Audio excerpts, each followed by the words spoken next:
Vamos lá com algumas informações sobre a negociação de Calegari, trazidas pelo Vitor Lessa, atualizações e também sobre Paulo Brito no Netflix, coisas que são importantes para a gente poder falar sobre o Calegari.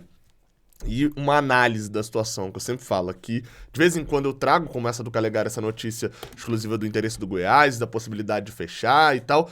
Mas o mote aqui do canal principal é a análise. E eu vou analisar essas novas notícias. Mas eu queria abrir esse vídeo aqui, eu, Gabriel Amaral, jornalista e tricolor, abri com duas notícias que eu diria que são golpes fortes no Fluminense. Principalmente uma delas, que é a extinção do Campeonato Brasileiro Sub-23. Bem, a CBF confirmou isso, de que o Brasileirão de Aspirantes não será mais disputado a partir de 2023. Não teremos mais também a Supercopa Sub-17 e Sub-20, aliado, né, ao Brasileirão Sub-23, principalmente, né, baseado numa lógica de que não entrou grana para a CBF. O principal é esse, o foco da CBF é dinheiro. Você pensar que a CBF tirou uma coisa para ganhar é dinheiro e poder, né? Porque o poder faz se manter lá quem quer o dinheiro. Mas enfim, voltando aqui para a lógica. A CBF criou o Brasileirão Sub-15, por quê? Porque Brasileirão interessa, Sub-15 vem jogadores cada vez mais sendo revelados mais cedo, ganhando mídia mais cedo, vai ser interessante, mas o Brasileirão de Aspirantes não vendeu pra TV, não conseguiu patrocínio, não entrou. Por que isso é um golpe mais duro no Fluminense? Porque o Fluminense era um dos maiores entusiastas desse projeto. Não era o único, tá? O Botafogo tá fazendo contratações para time de aspirantes. Não é óbvio, o Fluminense também faz, mas a lógica do Fluminense é muito mais de manutenção de jogadores. Eu vou dar um exemplo. Se o Marcos Pedro não tiver o sub-23, ele teria que ser desovado e emprestado para algum lugar. Tô dando só um exemplo só, tá? O Luan Freitas, nessa temporada, talvez o Luan Freitas não, porque ele dá para usar o quinto zagueiro, mas Marcos Pedro é, nesse momento, na teoria, dentro do elenco, a quinta opção para lateral esquerda. Ele ainda estaria atrás de Calegari, que ainda não saiu, ainda estaria atrás do Alexander, que também já foi testado lá, isso tudo antes dele ser testado. Então, assim, é um projeto que o Fluminense acredita muito e que foca muito. E até por isso tentei apurar também sobre isso, não consegui qualquer resposta. E saiu uma matéria no Netflix também falando que eles tentaram e não conseguiram qualquer resposta do Fluminense sobre o que vai fazer agora, como vai ficar. Isso porque o Fluminense tem um planejamento para 2023 baseado no time de aspirantes. Há uma possibilidade, vou repetir aqui, não é só o Fluminense, o time custa muito pouco, porque esses jogadores, no geral, eles são jogadores que, assim, eles estão buscando se firmar na carreira de profissional. Então eles vêm com salários de 10 mil, de 12 mil, esses que sobem da base, que é um salário muito alto para a nossa realidade brasileira, mas obviamente é um salário muito baixo para o universo do futebol.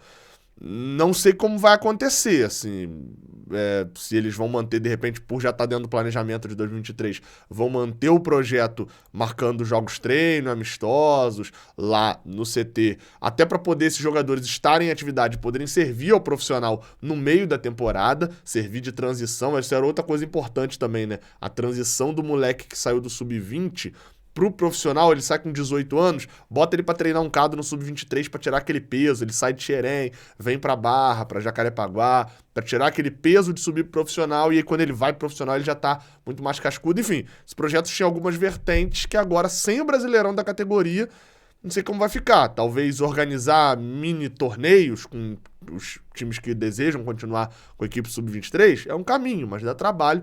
Vamos ver se isso vai valer a pena. No final das contas, isso tudo que eu falei vai valer a pena, onde mais importa que é na revelação de jogadores e financeiramente. Mas foi um golpe. Depois da vinheta, eu falo do outro golpe.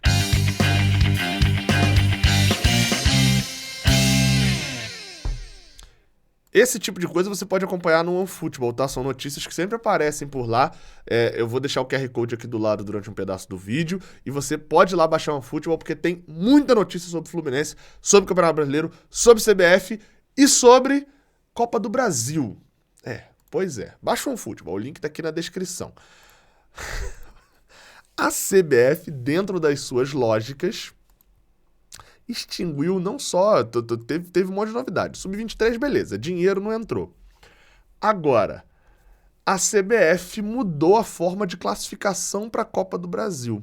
Você deve ter percebido que desde que a Copa do Brasil aumentou ali no início desse século, lá para trás, 2001, 2000 e tal, que não ia só mais o campeão e o vice do campeonato estadual, a Copa do Brasil foi dando uma aumentada e tal, e mesmo em anos que você vai muito mal, né, na teoria o estadual classifica para a Copa do Brasil, você consegue estar lá na Copa do Brasil. Teve ano aí em que o Vasco foi nono no Campeonato Carioca, vocês lembram? Ano recente, agora acho que foi 2020, sei lá, uma coisa assim, e tava na Copa do Brasil de 2021. Por quê? Porque existia uma lógica ali da Copa do Brasil que era o quê? A gente garante os melhores times, mesmo que porventura eles possam ir mal num estadual. Qual que é a lógica? Vaga pelo ranking da CBF. Então, por exemplo, no Rio de Janeiro, o Campeonato Carioca dava, suposição, tá? 3 vagas. Aí uma das vagas ia para outra vaga, ia para a Copa Rio, que é um torneio só entre os times pequenos. E mais 2 vagas era pelo ranking. Por quê? Se o Vasco termina em nono e não consegue as vagas pelo Campeonato Carioca e ele não consegue a vaga na Copa Rio, porque ele não vai jogar a Copa Rio, o que acontece? O Vasco tem a vaga dele garantida pelo ranking, porque o Fluminense, o Flamengo, o Botafogo já conseguiram vaga e ele é o 4º lá do ranking. Enfim, explicado como era a forma, o que acontece é que a Copa do Brasil, a partir da edição de 2024, né, que não tem ninguém classificado ainda, não haverá mais vaga para os 10 melhores do ranking nacional de clubes. Os 10 melhores clubes do ranking, eles sempre iam para a Copa do Brasil. Os 10 melhores. Por quê? Porque, na verdade, ia o 37º, o 39º, porque os 35 da frente já estavam classificados pelos estaduais. Só que o que isso força? Porque, só para você entender um pouco melhor o porquê que é um golpe forte que isso força. Basicamente, no Rio de Janeiro, que são 6 vagas, né, para o Rio de Janeiro, vai continuar uma sendo para a Copa Rio e as outras 5 é do Campeonato Carioca. Exclusivamente do Campeonato Carioca. Os 4 semifinalistas, né, dentro do regulamento atual, e o 5º colocado da primeira fase, acho que vai ser assim. Isso quer dizer que, se o Botafogo e o Vasco ignorarem o Campeonato Carioca, eu estou dando um exemplo do que está sendo prometido de acontecer, eles estão fora da Copa do Brasil de 2024. Ou então vão ter que jogar a Copa Rio, botar um time à vera num torneio aleatório, no meio do Brasileirão, para poder jogar e conseguir essa vaga. Entendeu a manobra aí? O que a CBF está fazendo? Atendendo a quem manda de fato na CBF, os presidentes das federações estaduais. Por quê? Porque quem elege o presidente da CBF são só as federações. Ah, Gabriel, mas os clubes também votam. Não, o voto não importa, né? Porque se somarem todos os clubes não dá o voto das federações. Então, dane-se, só as federações é que mandam. Então, assim, é uma manobra para poder valorizar estadual. É óbvio, em alguns estaduais isso vai ter um problema sério, porque, por exemplo, o estadual paulista, né, em São Paulo, todo mundo joga muito a vera o estadual, só que é um estadual difícil pra cacete. E aí, basicamente, né, só os primeiros, são 6 vagas só. E aí, como é que vai ser? Se o Palmeiras não, se o Santos não for pra semifinal da fora da Copa do Brasil, lembrando que a Copa do Brasil é responsável pelas maiores cotas, né, fora do Campeonato Brasileiro. Então, assim, essa manobra, ela deixa tudo num risco, é óbvio, tá? Se o Fluminense jogar com time reserva ou estadual, ele tem obrigação de estar entre os 5.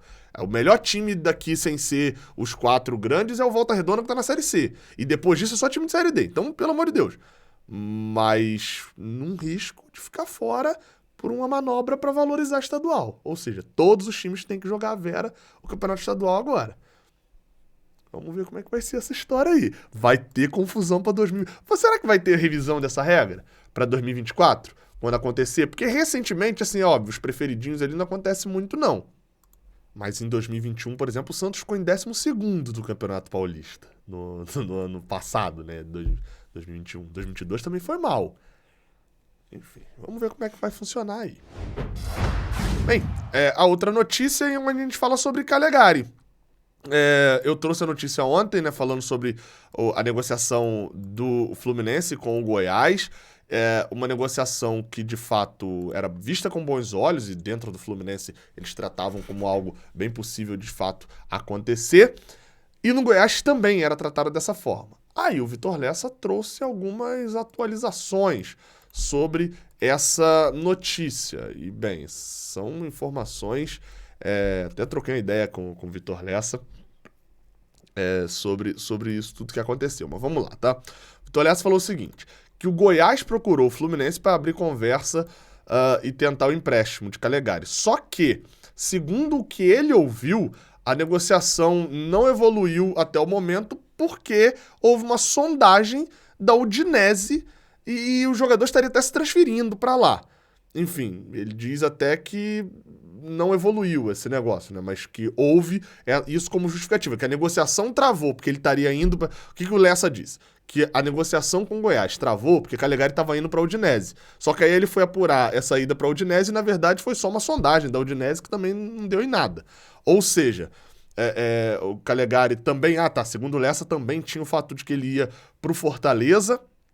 Só que aí nessa enrolação, o Fortaleza preferiu ir buscar o Dudu, bom jogador do Atlético Goianiense, e já levou, já contratou, já tá lá em Fortaleza, já resolvendo. Ou seja, nesse momento, segundo o Lessa, Calegari tá treinando, vai se reapresentar no próximo dia 3, tá em Cuiabá com a família, enfim, e se chegar uma boa oferta, o Fluminense não vai dificultar a negociação porque tem Guga e Samuel Xavier. Algo perto do que a gente falou aqui também no vídeo, né, de que o Fluminense enxerga como algo positivo emprestar ele pro Goiás. Aí vem o fato colocado pelo Netflu, que falou com o staff, né, o empresário de Calegari, e ele disse que não teve nenhuma comunicação do Fluminense sobre o desejo do Goiás no atleta. E segundo ele, não teve de nenhuma outra equipe. Enfim, mas segundo o Paulo Brito, se confirmar esse interesse do Goiás, a ida dele pro Goiás é vista com bons olhos pelo jogador. E aí a gente fica naquele impasse, né? Eu até chamei isso no Twitter de Torre de Babel. Porque, vamos lá, vamos juntar as 3 apurações, vamos bater num liquidificador, aqui a minha, a do Lessa e a do Paulo Brito, vamos bater num liquidificador e vamos ver o que sai, tá? O que é unânime? É unânime de que o Fluminense vê com bons olhos o empréstimo de Calegari para o Goiás. É unânime de que o Goiás quer o empréstimo de Calegari. Eu tô falando informações que não foram desmentidas em lugar nenhum. É unânime de que teve uma sondagem lá de fora ao Calegari? Não, porque o staff diz que não foi informado. Aí o staff fala que não foi informado de nada. Aí o Lessa traz a informação de que teve uma sondagem, mas diz que ele traz a informação de que a negociação... Lá no Goiás, se fala de que a negociação parou porque ele estaria indo para a Udinese. Ou seja, só para deixar claro, tá? Se ele tá falando isso, o Lessa tá falando isso, de que uma fonte dele no Goiás tá falando isso, alguém falou isso para essa fonte, né? Ele não leu o jornal, só que a gente não leu. Então alguém, ou o Fluminense ou o empresário, falou pro Goiás que não negociaria porque ele tava indo para a Itália, para a Udinese. E aí eu vou voltar. É unânime de que o Fluminense quer emprestar Calegari pro Goiás. Então, assim, não deve ter sido o Fluminense que falou. Ou seja, o que eu dei o exemplo de Torre de Babel? É que cada lugar tá falando uma língua. Vamos ver como é que vai funcionar. Meu palpite, tá? É o palpite trocando ideia, conversando com a galera, tentando entender. O Fluminense quer emprestar Calegari, veio uma proposta, uma sondagem lá de fora, o empresário trouxe, normalmente essas propostas não vêm diretamente ao clube, normalmente tem um intermediário e às vezes é o próprio empresário. O empresário trouxe, não agradou ao Fluminense, não teve negócio, não chegou nada, ou chegou direto ao Fluminense, o Fluminense nem levou para o empresário porque não era interessante. Lembrando, o Fluminense tem contatos com a Udinese por causa da venda do Matheus Martins. O Fluminense não levou ao empresário porque não era interessante, já não iria aceitar. Só que o empresário, sabendo disso, já avisou o Goiás e falou, ele não vai para aí, não vai nem negociar porque ele tá indo para a Udinese. E aí criou-se esse imbróglio todo. O que eu penso, tá? Que eu chutaria nesse momento, baseado na apuração e nas conversas. De que Calegari tá esperando algo melhor. Ele não deve ficar no Fluminense para 2023 porque sabe que vai ter praticamente nenhum espaço. Então é mais interessante para ele, entre aspas, se rebaixar do Fluminense pro Goiás, porque eu já falei, é melhor ser titular do Goiás que não ser relacionado para jogos do Fluminense. Se não tiver nenhuma outra proposta, ele vai aceitar isso para poder jogar em 2023. Isso é a minha análise dentro da situação, tá? Mas enfim, fato é que, tendo mais informações, a gente traz informação aqui e hoje tem raio-x, já tá programado aqui no canal, o raio-x de Guga. Ali por volta da hora do almoço, iniciozinho da tarde, Guga vai ser o raio-x que a gente vai publicar aqui no Raiz Tricolor. Tudo o que você precisa saber sobre Guga, até mais às vezes do que você precisava saber, num vídeo completaço, contando toda a carreira dele, desde o início, passando pelas polêmicas e falando sobre tudo, sobre ele dentro de campo, com opiniões de quem acompanhou ele de perto lá em BH e trazendo muita informação também sobre a era dele lá no Avaí. Beleza? Então não esquece de deixar um like aqui embaixo, de se inscrever aqui no canal. Tamo junto, até a próxima. Valeu!